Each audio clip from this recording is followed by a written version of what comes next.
被激怒的王蒙有多彪悍，被手超越后还减速。回顾王蒙神级夺冠现场，今年的体育赛事到现在也就告一段落了。在这之前，全红婵去往国外比赛，国乒们结束了比赛之后，进入了长达21天的隔离期。2021年马上结束，再过半个月就会进入体育元年。不仅有多项国乒赛事，还有一项很重要的比赛，那就是冬奥会。冬奥会也是中国筹备了很久的，涵盖了多种冬季比赛项目，包括短道速滑、冰球、冰壶，还有花样滑冰、滑雪等等。这些比赛项目也都有人陆续成为冠军，这些赛事也逐渐被大家关心并看重。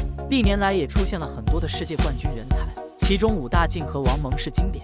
说到王蒙，相信有很多人对他是很熟悉的。王蒙是前中国速度滑冰和短道速滑国家队成员，同时也担任了中国速度滑冰和短道速滑国家队教练组组长。在2006年时获得了都灵冬奥会短道速滑女子500米冠军。在2010年的温哥华冬奥会中，王蒙凭借实力获得了短道速滑女子500米、1000米、3000米接力冠军。在1998年时，王蒙进入了职业体校进行训练。在2000年时获得了全国9运会的短道速滑1500米比赛的铜牌，也正因为这样被调入了国家队。2002年的世青赛上，王蒙凭借实力拿到了第1枚金牌，第一次参加世界锦标赛，与队友合作获得了3000米接力冠军。在2004年到2006年2月，王蒙参加了大大小小的比赛，都在比赛中获得了冠军。在参加第20届都灵冬奥会时，以44秒345的成绩夺得短道速滑女子500米金牌。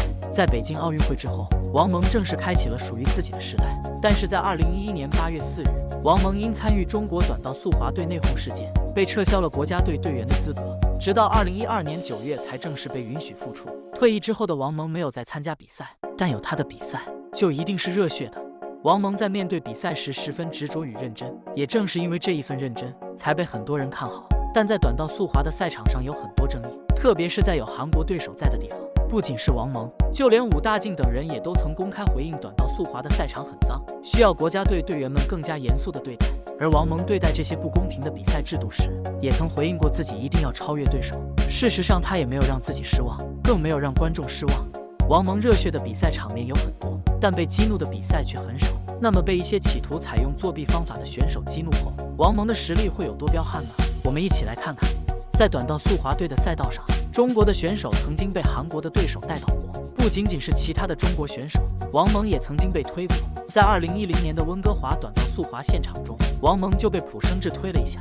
虽然当时王蒙只是被误伤的，但还是险些被推倒。也正因为这样才激怒了王蒙。在后续接受采访的时候，王蒙也霸气宣言自己在赛道上第一件事情就是要将韩国的对手击败。因此在后续的比赛中，王蒙出现了一骑绝尘的状态。在2013年的世锦赛1500米项目上，王蒙在比赛前漫不经心地摸了一下鼻子。在比赛刚开始的时候，王蒙在队尾，但是大家发现了吗？王蒙此刻的状态其实是很放松的，好几次本来想超过前面的队伍，但始终没有超过。最终王蒙实在待不住了，背着手超到最外面的道上保持领先，这样的距离就显得很舒服。但让对手觉得很讽刺的事情来了，就在对手适应了这个节奏之后，王蒙又故意放慢了脚步，再一次掉在了队尾。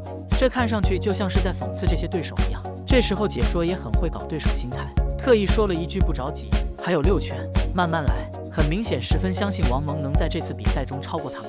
在还有4圈时，比赛中的选手们纷纷开始提速，而王蒙还是在这个时候背着双手像是在遛弯。而就在这时，振奋人心的时刻来了。在还有3圈时，王蒙背着手突然从外道开始加速超越，经过一个漂亮的过弯，直接来到了第1个。在最后2圈时，王蒙离其他对手的距离大概有5米多，甚至在马上来到终点时，王蒙做出了减速的动作，并且提前开始庆祝。这也难怪韩国的选手会这样恨国家队的队员。而这场比赛也成为了王蒙的神级现场。在这场比赛结束之后，也有很多人欢呼，不仅被手超越，还会提前减速。在这样的情况下拿到冠军，不服不行。那么大家还知道哪些王蒙的热血比赛现场呢？欢迎在评论区下方说出你的看法。关注杂酱体育圈，了解最新资讯。我们下期再见。